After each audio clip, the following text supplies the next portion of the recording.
Hey, everybody. Welcome to this episode of The Lindsey Anderson Show. Today, we're talking about resiliency, one of my favorite words, one of my favorite qualities, and something I strive to improve upon every single day because I have found as a business owner, resiliency in business equals success because business is just a situation after situation of challenges that you have to overcome in order to get to the next level. The key for overcoming all of those challenges is resiliency. It really is the key to success. Yet, so many high achievers and business owners and entrepreneurs struggle with this. Life and business throws so many challenges our way, stress, setbacks, and failure. But the real question is, how do we rise stronger? Without resilience, setbacks feel like roadblocks instead of stepping stones, leaving business owners stuck, exhausted, and unsure of how to even move forward. So today's guest is going to help us all with resiliency. But before we hop into that, I want to make sure that you know if you are ready to turn your social media into a client generation machine, stop the overwhelm, and start building a business that fuels you. I'm offering a free social media strategy session for serious business owners who are ready to take action. Spots are limited. You can apply now by going to lindseya.com/apply. Let's hop into our interview. Today, we're talking to someone who truly understands what it takes to build resiliency and bounce back stronger. Miss Hannah Austin is a best-selling author, international podcast host, and CEO of She Shatters, where she helps professionals navigate challenges and come out stronger. She's been featured on ABC, CBS, NBC, and Fox News, and her podcast, Burn Brightly, is dedicated to helping people build unshakable resilience in work and life. Are you ready for next level growth in your business? Welcome to the Lindsey Anderson Show, where we pull back the curtain on the exact strategies, tools, and mindsets that build million-dollar empires. If you're hungry for more time, more freedom, and a whole lot more impact, you've come to the right place. Buckle up, because we're about to ignite your business journey. Now, here's Lindsey. This episode is brought to you by the BAM Agency. Done for you social media that actually drives results. Not just likes, but high ticket sales. If you're ready to turn your content into a client generating machine, grab a free strategy session call by heading over to lindseya.com/apply. Hannah, welcome to the show. Thank you so much for having me. Excited to be here. So before we dive into resilience and how to build that, can you introduce yourself and share a little bit about what made you focus on resiliency and high performance recovery? Sure. So I spent the last 20 years in healthcare, which empaths know, and many people know that's a challenging environment. I worked myself up at the age of 21 to a director position at one of the largest hospitals in the world. And during COVID, I actually collapsed in the hospital that I was managing staff in. So it was kind of a cathartic moment of working myself almost virtually to death. I realized at that time, Lindsey, that I had to make a change. And I actually started a mental health and wellness company during the pandemic, launched a podcast, and wrote a book that became a bestseller in 10 days. So I now know more than ever what it's like to recover and heal from burnout. And I wanted to share my words of wisdom and model with my community. So let's talk a little bit about resiliencies and why do so many people and entrepreneurs, business owners struggle with that? You've obviously went through all of that. Why is that? I think we focus a lot on the external forces in our lives versus our internal forces. Speaking from experience as well as with my clients, we are so busy focusing on social media and our friends and our family and how people treat us and what we think people think of us that we really don't realize that we need to get back in the driver's seat of our own life. With the pandemic happening, especially, Lindsey, we saw so many people worried and fearful of what was happening in the external world, trying to control and hold on to what we could. But I often think as entrepreneurs and leaders in this world, we are a passenger in our own life, living an unconscious life. We're not actually taking control and actionable next steps to live the life that we really want to live. So I teach people how to do that from the inside out. That makes sense. So tell me, Hannah, what are some of the hidden costs mentally, physically, emotionally when you don't develop resilience? I think you have personal stories around this.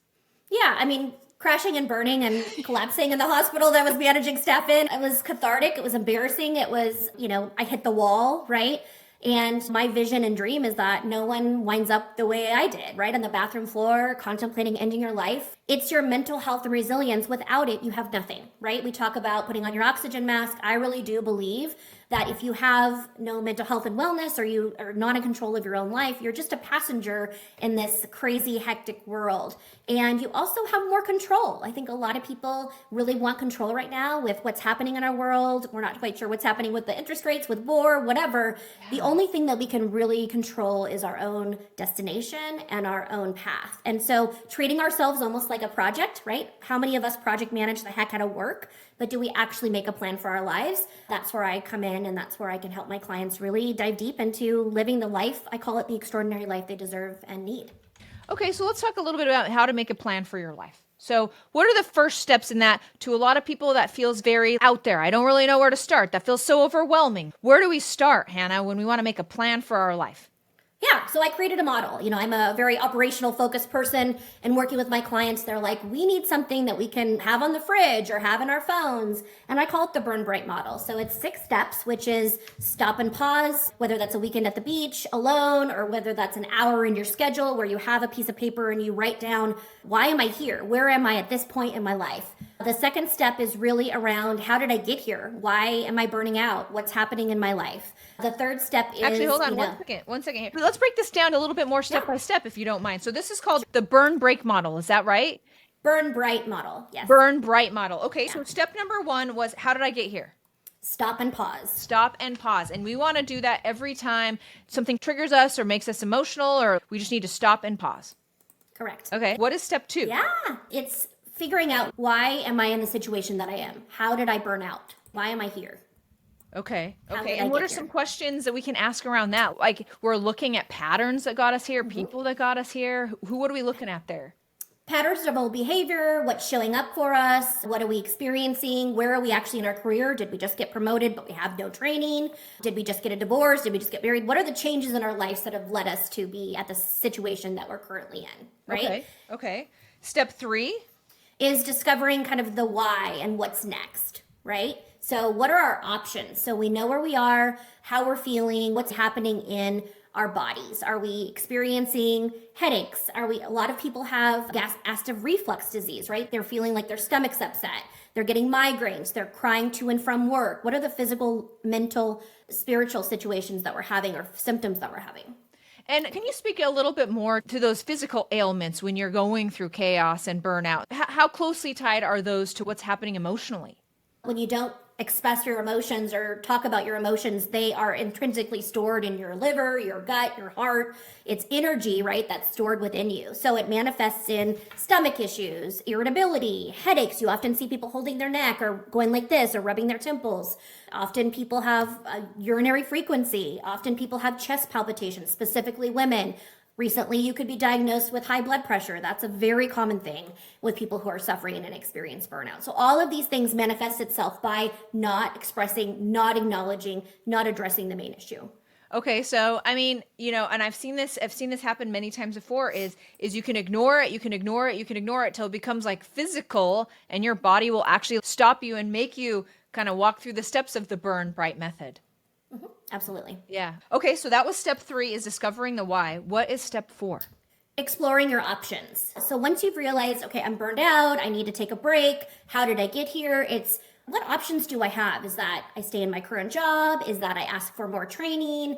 Is it that I take a vacation? What are my actual options to get some relief? See a doctor, get labs done, whatever that is, exploring your options. Now, one of my favorite things, Lindsey, is to ask the people around you in your life, how are you experiencing right now?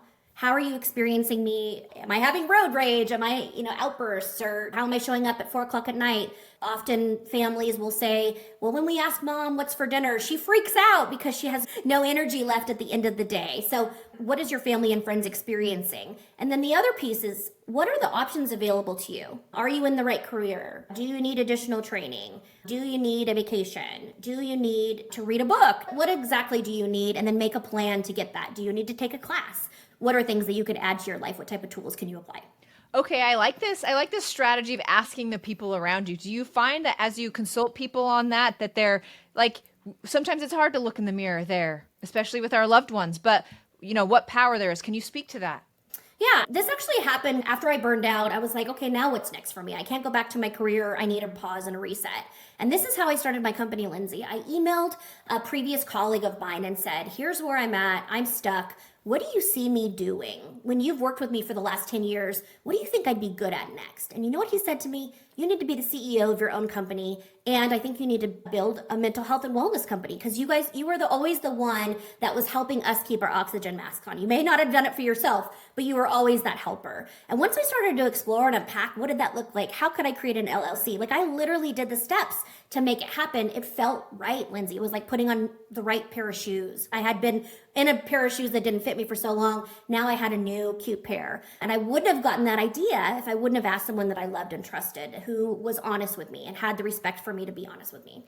So you would say, I just want you to repeat that. So you would say maybe you would have never thought of yourself in this way had you not had that external reflection back on you to consider that. That's really interesting. Yeah. It's interesting. It's powerful. And because I got that information and I treated it so, sacredly, I actually created an email template that I share with my clients now that basically is they edit, copy, edit, paste it. They can put it in an email. They can send it to their distro list or their favorite people and say, I'm struggling right now. This is what I'm looking for, XYZ. Can you give me some feedback? Now, you're not always going to get perfect feedback, but what you do see is the holistic lens of who your true self is, not just you. I had a client recently say to me, Lindsey, I've never had leads come to me like this before. That's the difference between posting randomly and using a real strategy. At the BAM agency, we turn content into conversations and those conversations into clients. If you want a social media system that actually works, apply for a free social media strategy session call by heading over to lindseya.com/apply. Yeah, because we can get really caught up in our own heads, and we experience that in marketing. You think all your ideas are the best and you're always justified in all of the things that you do. And so just building that tough skin and just asking for that feedback can send you miles ahead for breakthrough and just a more joyous life. Mm-hmm. Absolutely. Okay. I love that. Okay. That was step 4, was explore your options. Hannah, what is step 5?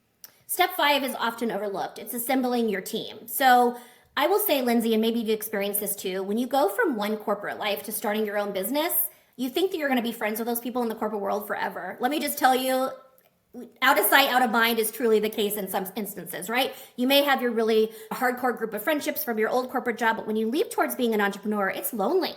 So you've got to identify who is your core group of people, who's in your life that you can talk to directly, who can you trust, who can hold you accountable, and then who can you celebrate with. So I really talk to my clients about having 3 different people in your life who can be your emotional board of directors to help you get through and onto this new path. So again, who can hold you accountable, who can tell you the truth, and then who can celebrate you when you actually have wins. Okay, can you add some clarity there? Like, do you recommend friends and family? Are we hiring consultants? Obviously, we hire you. Like, who is it? Well, people would hire me if they want to get in the driver's seat of their own life. I help coach them and I bring snacks. That's what I say. I basically make it fun, but I'm also going to look to them to say, this is your life. How do you want to live it? Here's some tools to do it. Okay. Now, friends and family, it depends on your support system. Like I have a very supportive mom. So I reach out to her and say, what do you think about this? Or she sees something on Instagram and she'll be like, whoa, whoa, whoa. She'll give me honest feedback. Not everybody has that. So I think it's take stock in the people in your life who you currently have, answering those 3 questions. Who can hold you accountable? Who can be honest with you? And then who can you celebrate with? And look for different people. It can be old coworkers. It can be your best friend. It can be a consultant. I hired 3 coaches in 3 years. Some were great, some weren't, but it's really about finding the right fit. And only you know that personally and what works. Okay. And are you telling them that they're part of your cheerleading team or your accountability? You are. So like it's an official agreement.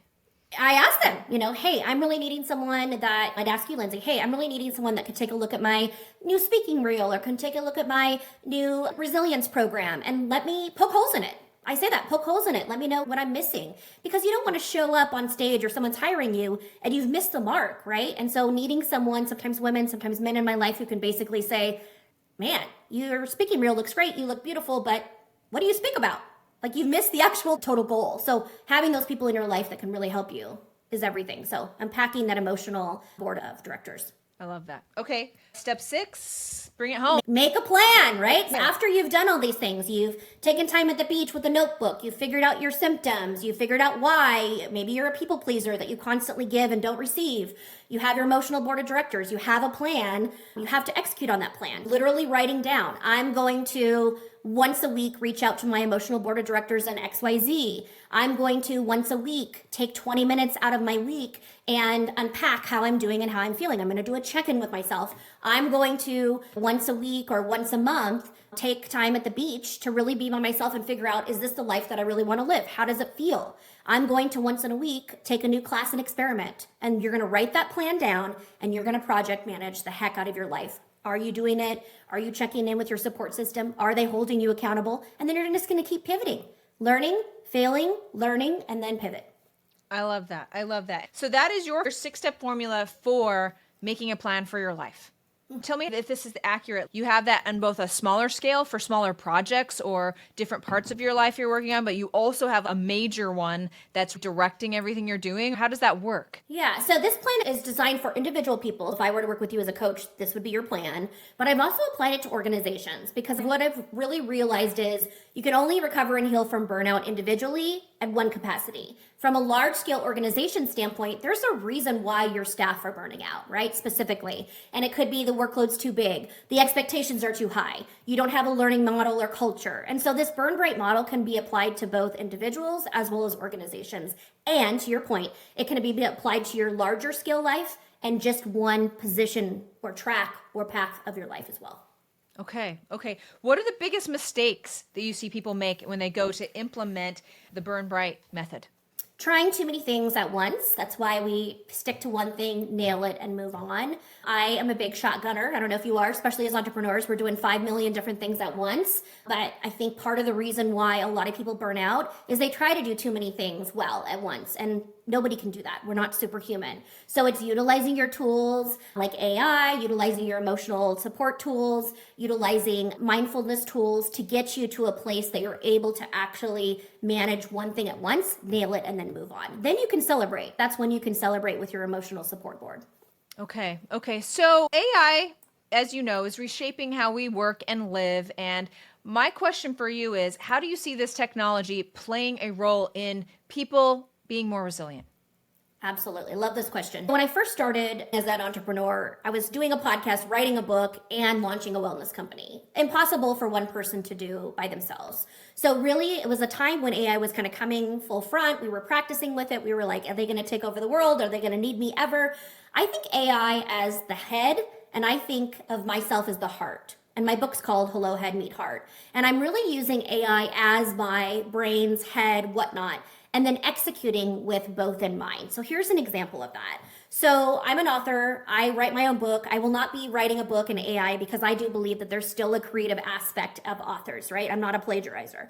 But what I do believe in is if I needed a structure for my novel or a structure for my self-help book, I would work with AI to do research and verify it, right? I would also work with them on a model or a design to support the book as well. So I'm still doing the heart of the book. I still have the interviews, but I'm using AI to organize, segment, and research and applying that together. Now, if I were to do that on my own, it would probably take a year. But if I were to use that in AI, it would probably take me, frankly, 3 months.